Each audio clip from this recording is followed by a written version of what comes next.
I'd like to call to order the City of Las Vegas Historic Preservation Commission for March the 28th, 2012. Has this meeting been properly posted to comply with the letter and spirit of the open meeting law? Yes. Okay, thank you. Item number 3, we better call roll. Okay. Chair Stonewall, Here. Vice Chair Wright, Here. Commissioner Housh, Commissioner Clay, Here. Commissioner Bellis, Commissioner Feldman, Here. Commissioner White, Commissioner Levine, Commissioner Arnold, Present. Commissioner Beck, Here. Commissioner Newman, Here. Commissioner Humphrey. Here. And Commissioner House has an excused absence, for the record. I'm sorry? She has an excused absence for the record. Yes, she does. Yes, she does. Yes, she was. Thank you. Item number 3, public comment during this portion of the agenda must be limited to matters on the agenda for action. If you wish to be heard, give your name for the record. The amount of discussion as well as the amount of time any single speaker is allowed may be limited. Does anybody want to speak at this point? There are 2 other opportunities. One, before we take action on an item or specifically on that item, whether it's a discussion item. And then at the end, if it does not have to deal with anything that's on the agenda. Mr. Chairman, what would be the appropriate time for us to speak? The commission will obviously defer to whatever your preference is. We could do it now, and we could do it at the which is item number.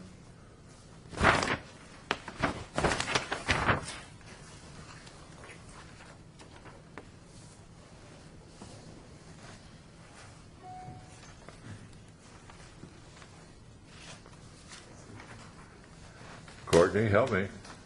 There's no specific item number on here for that. We were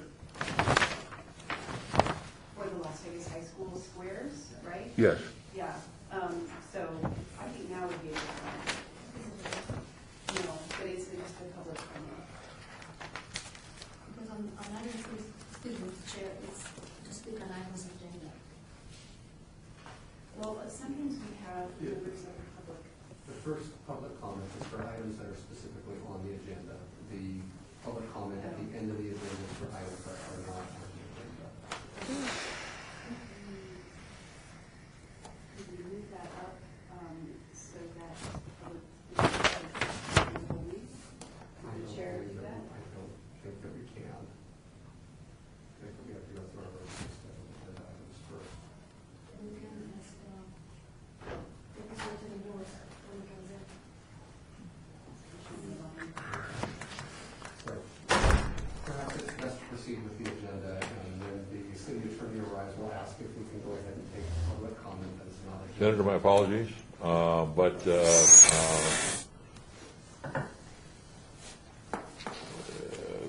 letter and relatively spirit of law, the first part has to, under the new ruling from the AG's office, has to deal with items that are on the agenda. Correct. So as soon as our attorney gets here, we'll see if we can make an exception to that. Otherwise, if you want to go get a sandwich, a cup of coffee, then let's go to the next item on the agenda, which is item 4, for possible action to approve the final minutes by reference of the regular meeting, which was January the 25th, 2012. I look for a motion. So moved. Do we have a second? Second. We have a second, Commissioner Beck. Discussion?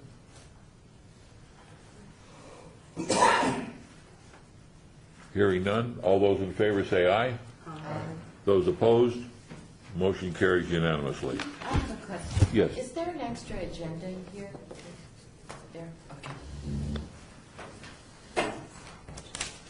We'll move to item number 5, which is HPC 44770, for possible action regarding the application for a certificate of appropriateness for Floyd Lamb Park at Tule Springs, the Trail Access Project. Courtney? Staff is request, the City of Las Vegas is requesting approval of the application for a certificate of appropriateness for the Floydland Park at Tule Springs Trail Access Project. This project includes the construction of a 10-foot wide wide, non-motorized trail with 2-foot shoulders along Brett Lane, which is the park's main entrance, from Durango Road to the park's core area where the historic buildings are located. It's anticipated that the trail surface will be asphalt with decomposed granite shoulders to be consistent with other trails within the park core. Benches, signage, trash receptacles, landscaping will be a separate application when they have decided what they would like to, how they would like to proceed with that. When funded, the project is approved, is expected to be completed in 2016. It has gone to the State Historic Preservation Office for comment. They determined that it was exempt from the Section 106 review process as defined by the National Historic Preservation Act. The Historic Preservation Officer has reviewed the application and determined that the proposed asphalt surface treatment is not compatible with recognized distinctive character of the entire district and recommends using decomposed granite instead of asphalt. So staff recommends approval with the condition that decomposed granite be used rather than asphalt. And again, that the signage, benches, trash receptacles, and landscaping along the trail be considered as a separate application when they're in that design process. Questions? How long is it, the corridor? It goes from Brent Lane to the core. I am not sure how long ago it is. Yeah, I just couldn't find it. There is a map in the backup. 0.6 or something? I probably missed. Yeah, 0.6. Okay, thank you. Any other questions? Courtney? I have the graphics that show the pathway system show it as being like 3 feet wide and is not the 10-foot. Is there a way that could be corrected so visually that pathway, which is adjacent, the road is 12 feet wide on the half, and so the pathway looks like it's about 3 feet wide, and it needs to be bigger. Okay. Guys, that's all. Graphically, it's Yeah. not the right dimension. I think you also answered my question, which dealt with the signage as far as how many, what style they'll be in, will they match other things at the park, and that will all be coming in a separate proposal. Correct. Okay. Look for a motion. So moved. Do we have a second? Second. We have a motion and a second. Further discussion? Hearing none, all those in favor say aye. Aye. Those opposed, motion carries unanimously. Deputy City Attorney James Lewis. Yes, sir. We had a question earlier, and we're putting it off until you arrive. Sorry for being a little bit. Not a problem. Senator Bryan and the folks that are behind you wanted to make a presentation to the staff. I had a discussion with them and did invite them down. However, it was not agendized as a discussion item, and it was a general feeling based on the opening announcement number 3 that those he can't speak until the end of the. Is there an option on that? Yeah, well, okay, so here's the thing. The open meeting law states you can't deliberate or take action on things that are not properly agendized. I don't know what the senator brought with him. I'm not sure what the contents of his presentation are. If it is indeed a presentation, Yeah.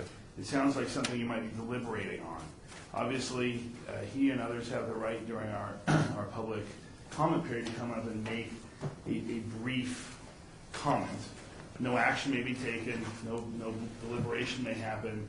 You then, Chairman, can then, if you so choose, you can direct the Historic Preservation Officer to put it on an agenda in the future.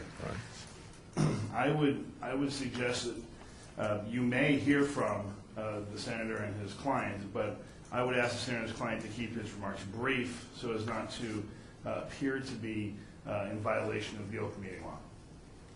All right.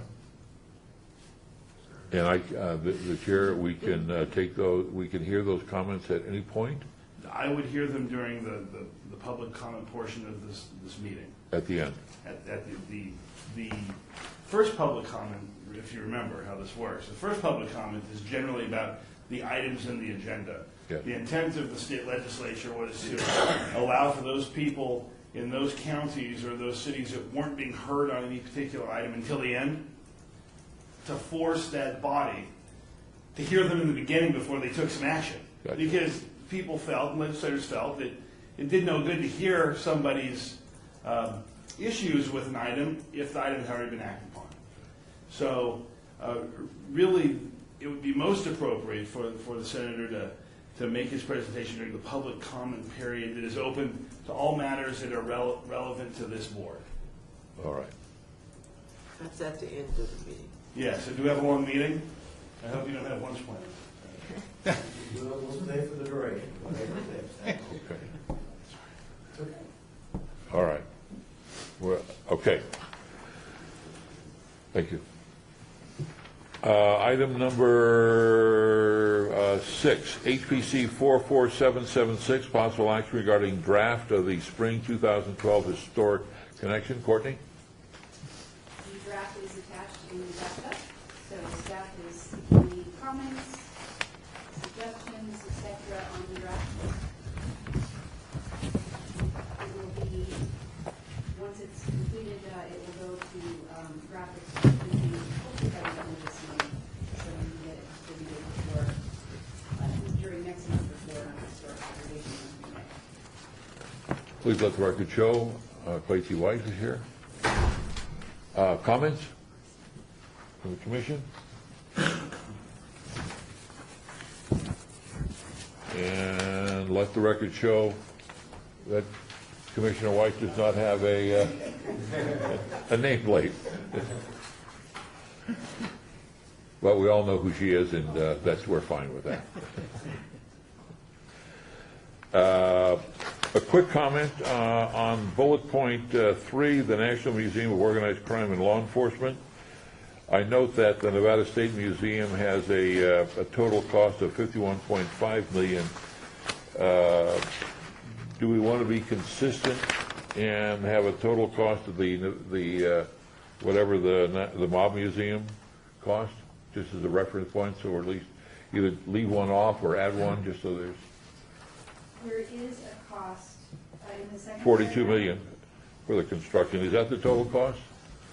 This was taken directly from the MobMuseum.org website. So Good enough. that's the only, unless there's a better source that you can use.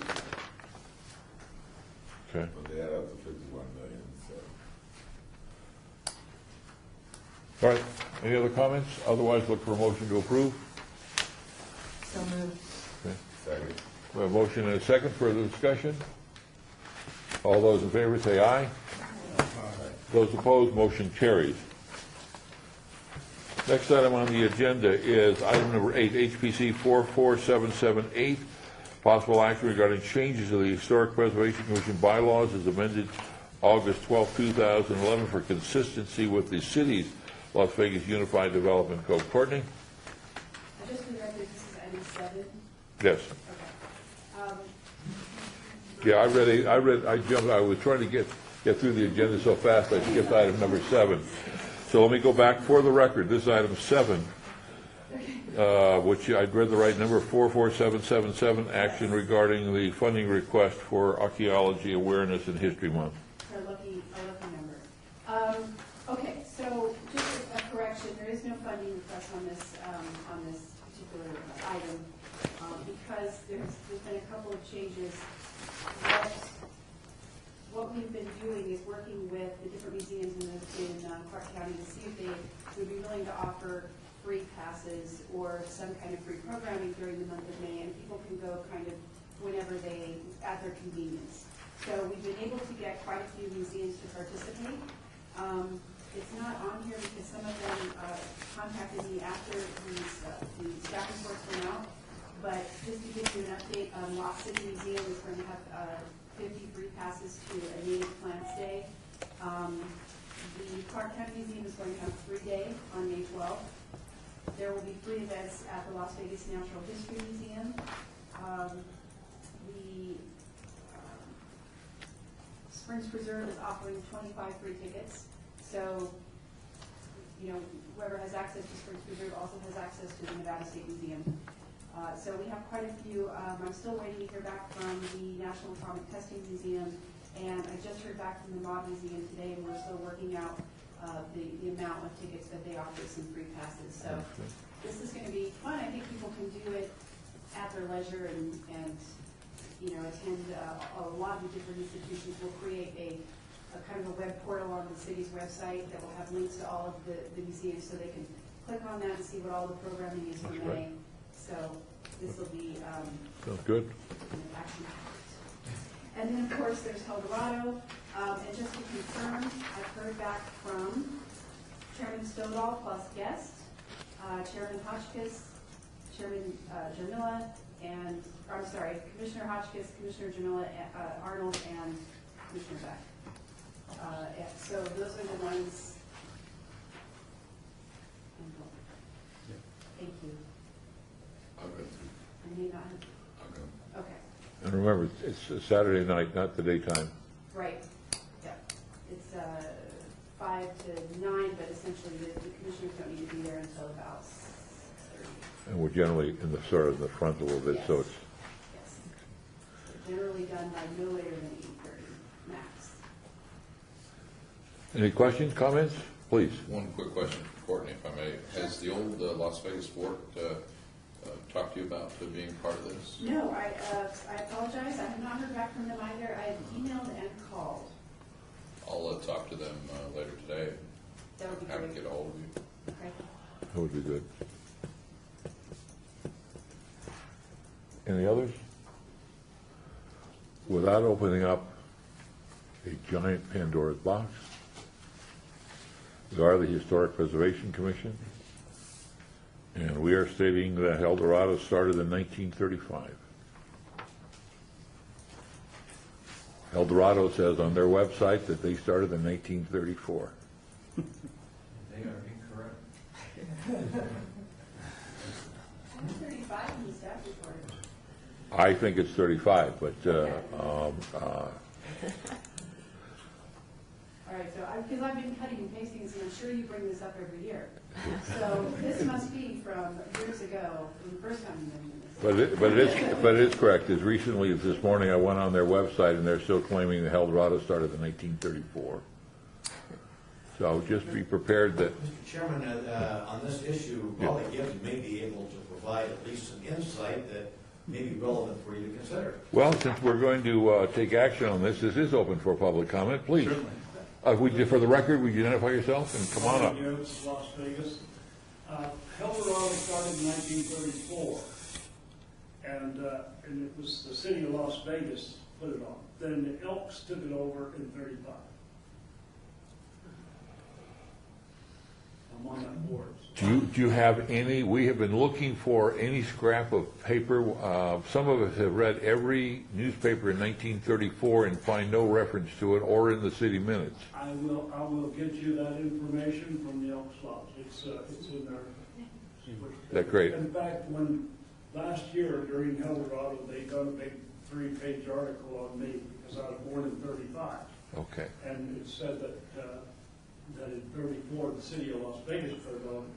Then in 35, the Elks took it over, and it became, up until a few years ago, that it quit. Now we're bringing it back, and we're really hoping to get Eldorado back like it used to be. It would be great fun to have this nailed down once and for all, and the Historic Preservation Commission would like to be a part of cementing the actual date. If that information does exist, the State Museum would love to have that information too, because we have researched that topic extensively. We just can't find the 34. You're not as old as I am. That's true. Oh, I don't know, in museum years maybe, or those dog years. Should I give Great. it to you? Please, that would be great, or actually, the Courtney would be the best, and she'll share it with us.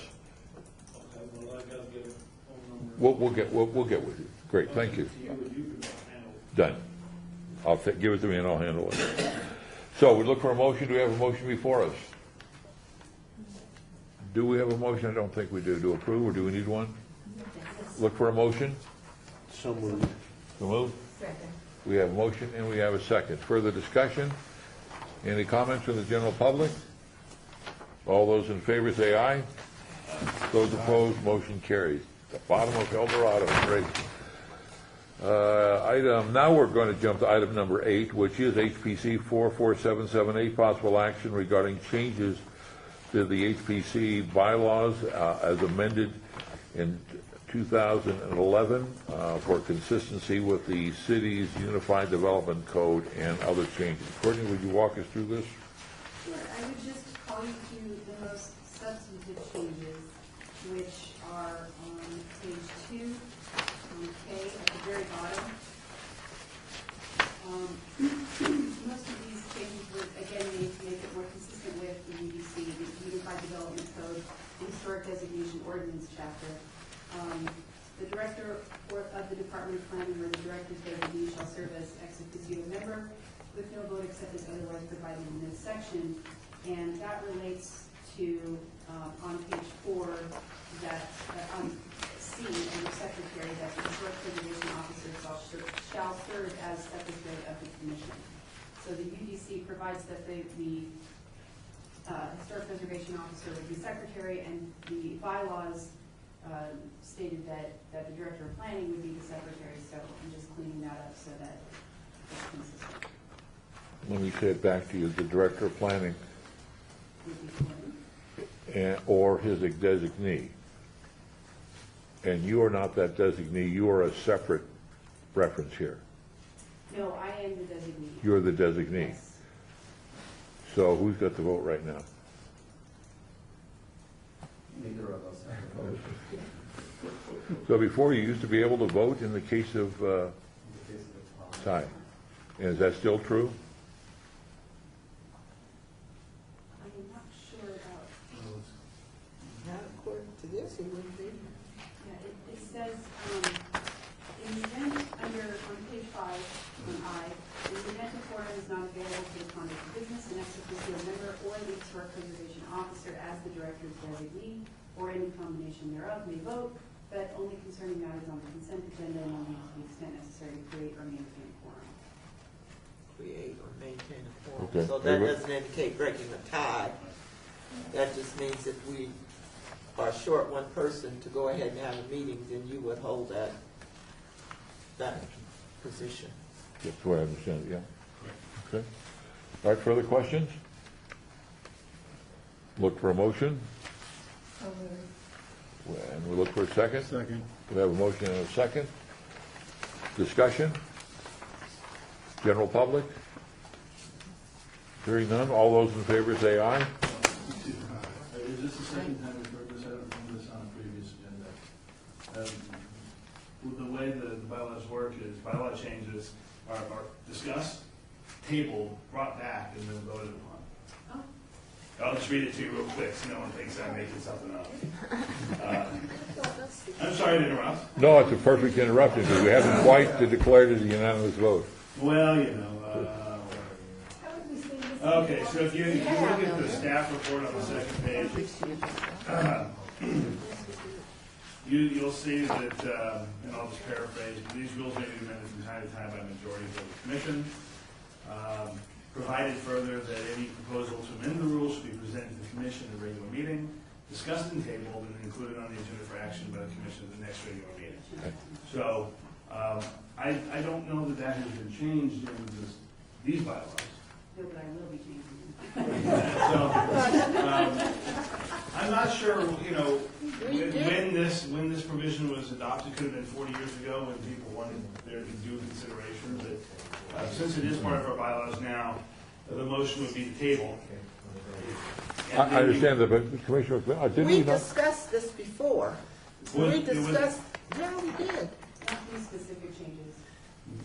Because I remember us talking about you and voting the same thing again before. I guess that's why I'm saying, I feel that it had been discussed before. There's a couple of members of the commission feel that we have discussed some bylaw changes in the past. Could you clear that up for us? I think the other thing is that she's a commissioner.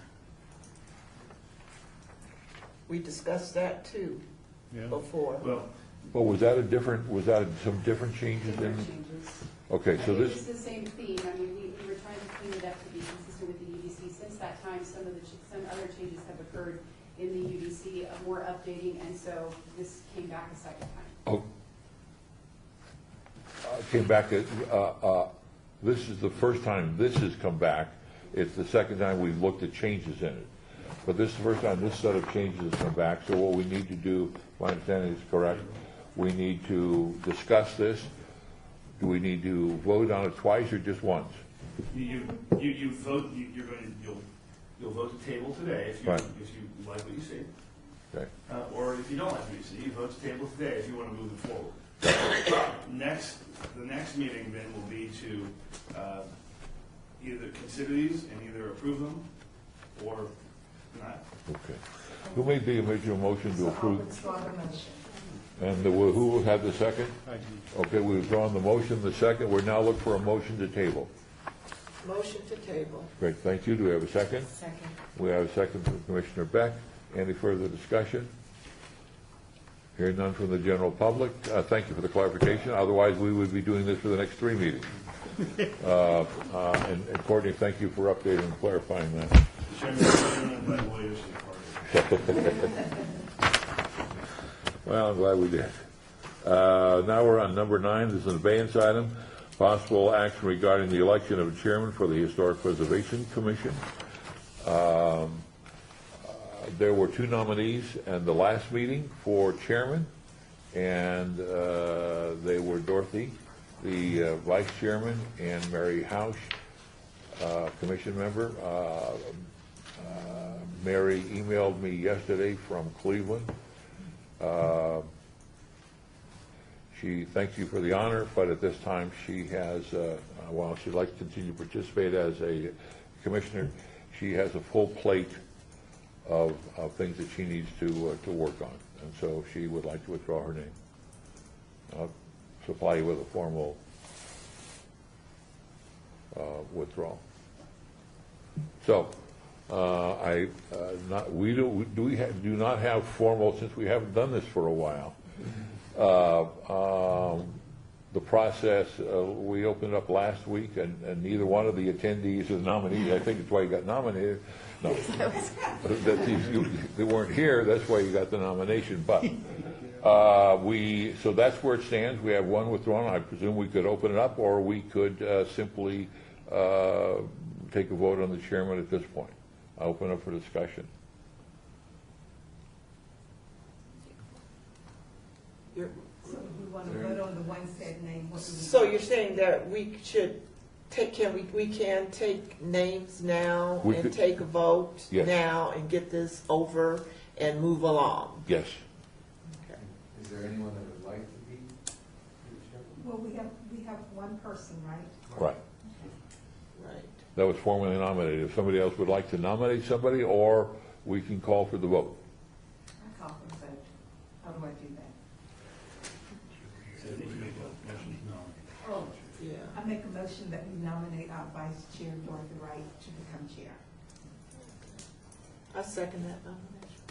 Okay, the motion is to declare the vice chair, Dorothy Wright, to be the chairman, effective immediately. I think at the end of the meeting. Oh, at the end of the meeting, all right, at the end of the meeting. Discussion? General public? Hearing none. All those in favor say aye. Aye. Those opposed? Motion carries unanimously. Well, thank you. I'm honored. And you'll get the gavel in My a second. best.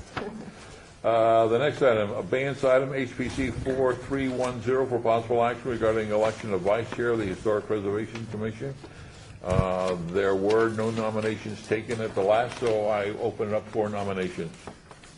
I nominate Bob Stovall.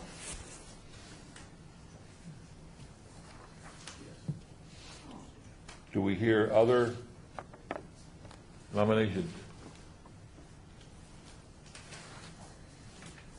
I second the nomination.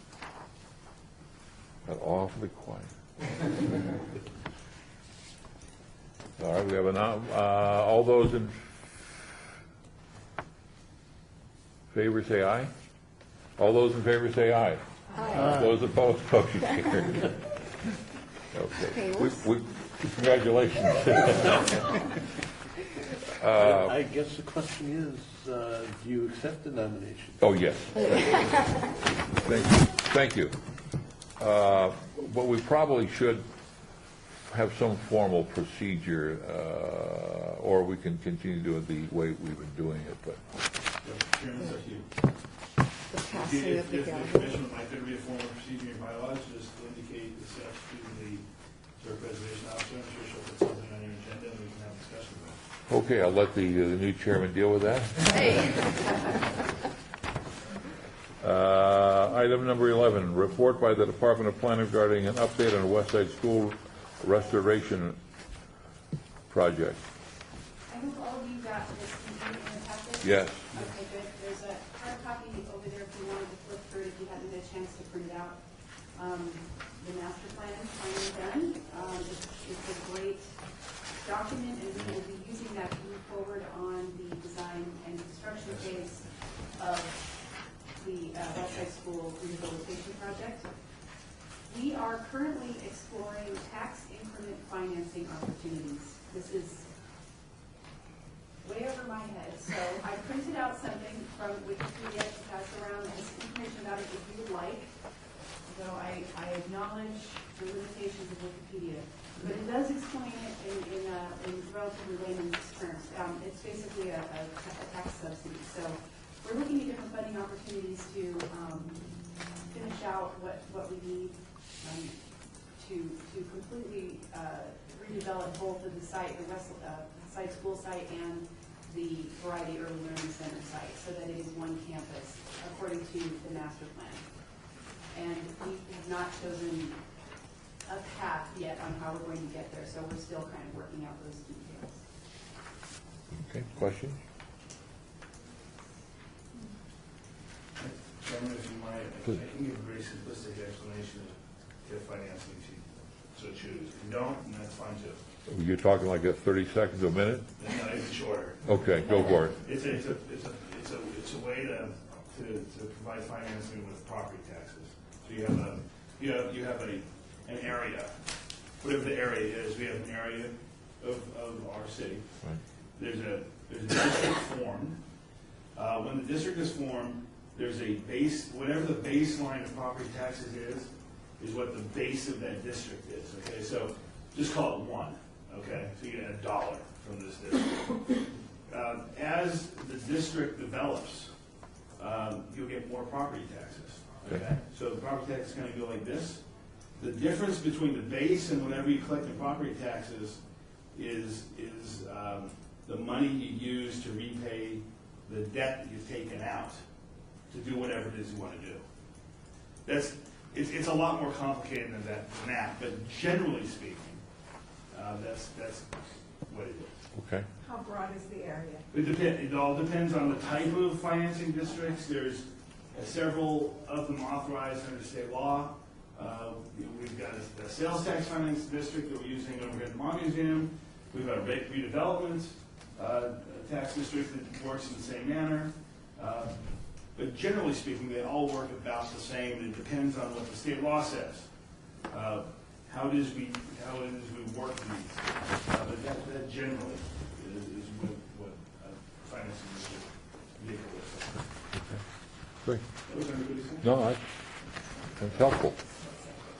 Let's move on then to the next item, which is item number 12, report by the Department of Planning regarding administrative review of application for building permits for properties listed in the Historic Property Register.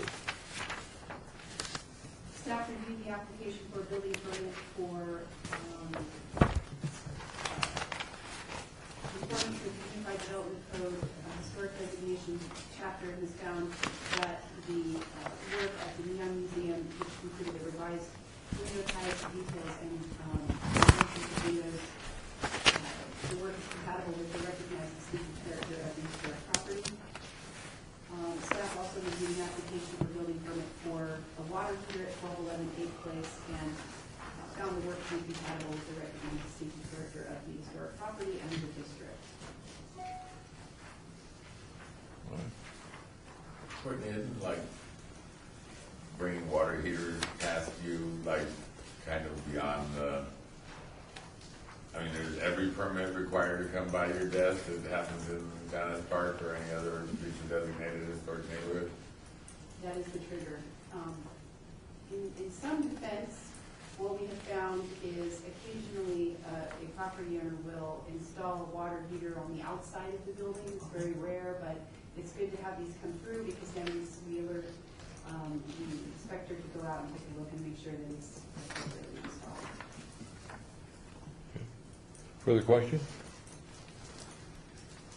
And how long does that, I mean, is that something you do like the day you get the application, or is that tie somebody up for 3 weeks waiting to get a new water heater because the water heater? Usually it's just the same day. Oh, okay.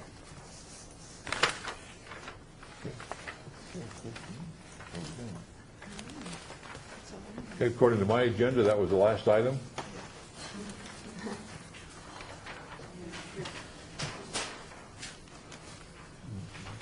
But of course, it was not the last item. But we were real close. Report by the Planning Department regarding the HBC Centennial Legacy Budget, item number 13. No expenses to report. Item 14, report by the Planning Department regarding public outreach items. No report. But there-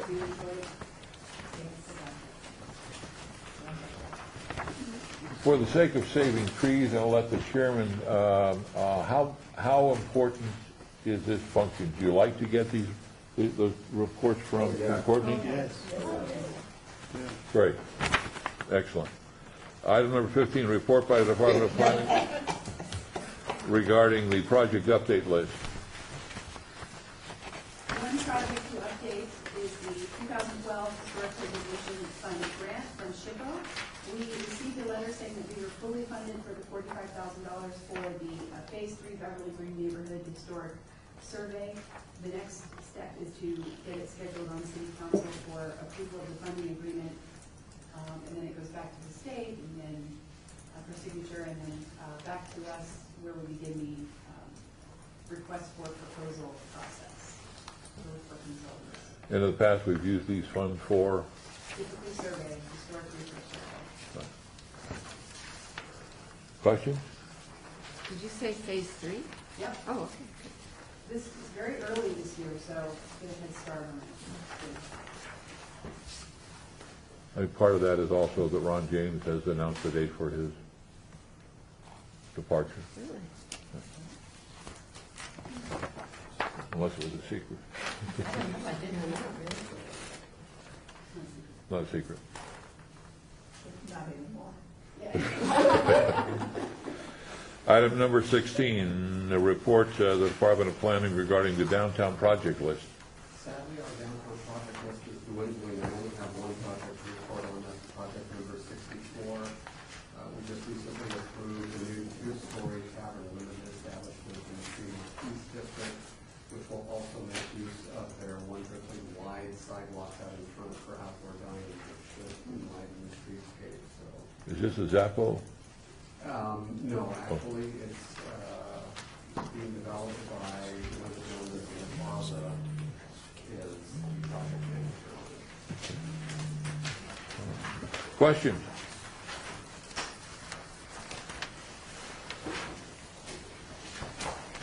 Hearing none, thank you. Item number 17. Citizen participation. Public comment during this portion of the agenda must be limited to matters within the jurisdiction of the board. No subject may be acted upon by the board unless the subject is on the agenda scheduled for action. If you wish to be heard, please give your name for the record. The amount of discussion on any single item, as well as the amount of time any single speaker is allowed, may be limited. Since this is lastly the likely last thing that I will be doing as chairman, I'll be very, very tight on time here. So, for the record. Mr. Chairman, for the record, my name is Richard Ryan. I'm joined here by Raleigh Gibbs, the gentleman in the blue shirt, Bruce Langston, the gentleman in the white shirt. The three of us are members of Las Vegas High School, and we appear on behalf of a project that's near and dear to our heart, We discussed this with your chairman some weeks back, and he suggested that we ought to bring it before the Historical Commission to make you aware of what we are trying to accomplish, recognize based upon the advice of legal counsel that no action can be taken. But let us put it in context. What's being passed out? This deals with the historic Las Vegas High School senior squares, as they are referred to. Each graduating class from 1941 through 1987, in effect, placed a square and painted it in front of the steps of Las Vegas High School. Raleigh, have you provided this as well? Yeah. Let me invite your attention to this document here so that I can give you some orientation as to where those squares are. On the first page, if you're looking, the top of the top would be to the east, the bottom to the west, left to north, right to south. The open space there that you see leads up to the steps as you go into Las Vegas High School. The senior squares are in this area here. When I returned from an engagement in Washington, D.C. in early 2001, I got involved with a lot of things at the high school because it's my alma mater, and a group, including Bruce and Raleigh, have been active for many, many years. And the senior squares were in a terrible state of repair. You'll recall that the new Las Vegas High School opened up sometime in the late 1980s. The high school is used today as an academy for the performing arts. That may not be its technical term. And really, there was no one, with all due respect to the students that were there, that really had any historical connection. This was not something they could relate to. And so a group raised a great deal of money, took out the old, put in the new, with the idea that we would have something that would be preserved. This was an important part of the history of the community. There are a lot of very distinguished graduates from 1941 to 1987 who played a major role in the community, and this had a great deal of historical significance. To cut to the chase, we were all invested emotionally with this continuing. So we, in effect, spent a boatload of money. The result, quite frankly, we came to an epiphany about a year ago that these could never be preserved in a meaningful sense. And this is the record. I mean, this is only about, 4 or 5 years old? Not that long ago. And you can see what's happened. This is not an accusatory section where we're, complaining about somebody abusing it, but it's obvious that these are going to fade, and when those of us who are long in the tooth, get planted in a pine box, there's not going to be many people who have much interest in this. So came up with the concept of preserving the history, but doing so in a little different way. And so let me again invite your attention to the white paper here. The first page there that I've directed your attention to, that open square, is where the steps are now. If you'll move to the left, you'll see kind of the landscaping that currently exists at the high school. If you look to the left, you'll see something that's kind of at an angle. Are you tracking with me there? Yes. Okay, if you'll turn to the next page, that would be a proposed, in other words, on page 2, we would in effect build something that would be mounted permanently into the ground, and where you see each of these squares, we would have glazed tile mounted. This would not be anything that is subject to any traffic, people walking over, and we would have each of those squares, in effect, recreated on glazed tile. So that, in effect, this would be virtually maintenance-free. We are not here as a prelude to coming back to you at a later time, asking for any money. That's not the purpose at this point, but just to orient. So, first thing I did when Raleigh and Bruce asked me, he said, let's get this, let's talk with the Las Vegas High School principal, which we did. He was enthusiastic about it, and said, we better talk with the school district. So we brought the associate superintendent of building and grounds, or whatever the title is, and the chief architect, and I've got to tell you, I thought there would be all kinds of bureaucratic, oh God, I don't know that we can ever do this. And he was absolutely true. Said, no, I want to come down to the high school, and I'll bring my architect with me. We chose one of those rare days in Las Vegas where the weather was horrendous. The wind was blowing at 100 miles an hour, rain was pelting down, but this guy was a real champ. And he said, I have no problem with this. He said, I'm very supportive of this. So what our thought is, and like I say, we would at a future meeting, if you, Mr. Chairman, and the Vice Chair, the President-elect, the Chairman-elect agrees, it is to go forward, and I'm going to try to raise the money to do this. I've got some clients that I think may be willing to do this, but we kind of wanted to get the imprimatur of your blessing at the appropriate time to move forward. The alternative to this is that those senior squares are going to disappear. And you can see from one of the pages in the colored exhibit the very sort of thing that happened. It just so happened these pictures were taken by Bruce yesterday morning. He just stopped by. I called Bruce and I said, look, talking about the senior squares, this is a group that's got an IQ 50 points over mine, but they're not going to know what the hell I'm talking about, senior squares. This is something that relates to the previous century, not the 21st century. And so Bruce went on down just to take a picture. This is what's adding to the abuse. So that's kind of the lay of the land, and obviously would respect any of your comments, know that no action can be taken, but that's our thought. And I must tell you that I think it is a good thought. I take no credit. This was not something that I came up with.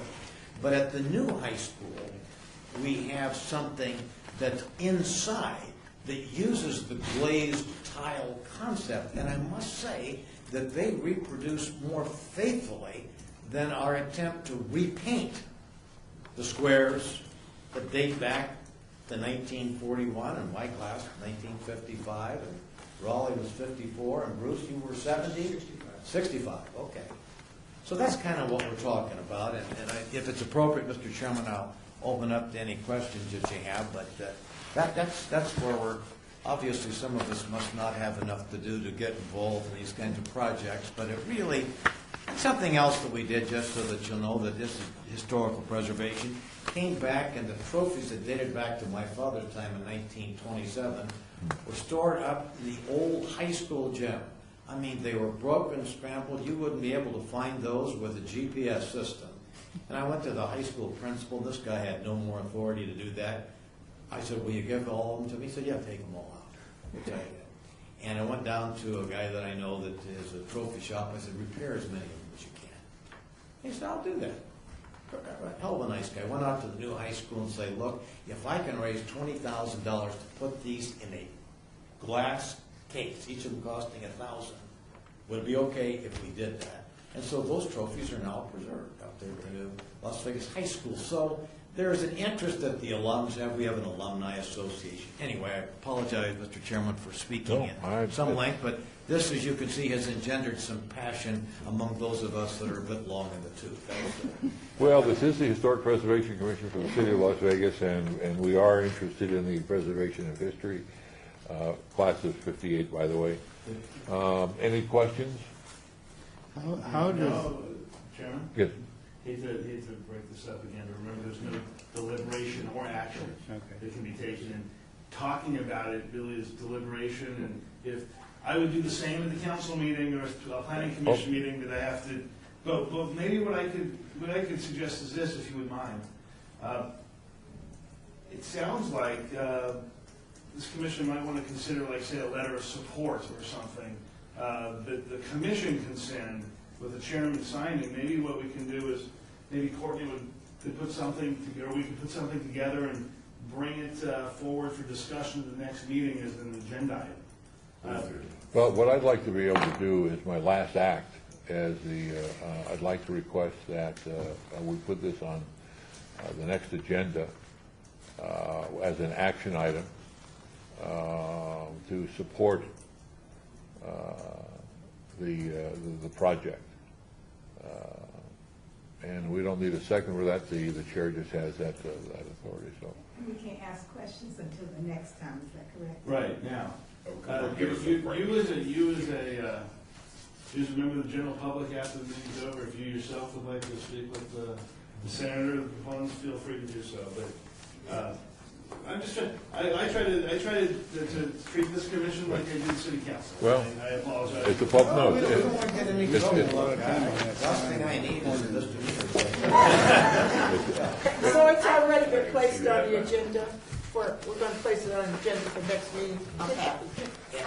I can give my phone number, 383-8916, if anybody wants to come in privately, not at this juncture, that's okay, and then, okay, good. That is, and the chair does have the authority. Thank you very much, Thank you Senator. very much, Mr. And Chairman. for your I guests. hope we haven't embarrassed or compromised the commission's, I think we'll survive because we have wonderful legal advice that has gotten us through several years without without a that you problem. do, and the Attorney General's father is a graduate of Las Vegas High School, class of 1956. So if we have any problem, we can resurrect those memories as well. Thank you very much. Thank you. This commission has gone through the issue of signs at the Las Vegas High School. Yes. Where we had the better part of an all-day public session, and it worked out wonderfully. And there is a sign there, but we look forward to next month's agenda. Thank you very much. Thank you for your presentation, and we won't discuss it with you anymore. I have a suggestion. It would be nice if you had a photo of where this is going to actually be placed in relationship to the school building. Okay. Because, And the sign. yes. In other words, just a snap of the front of where the sign potentially would be. Okay. You know, to show where it would be. Okay. Courtney, if you would ask the senator for that, if we can't, I don't want to talk to him.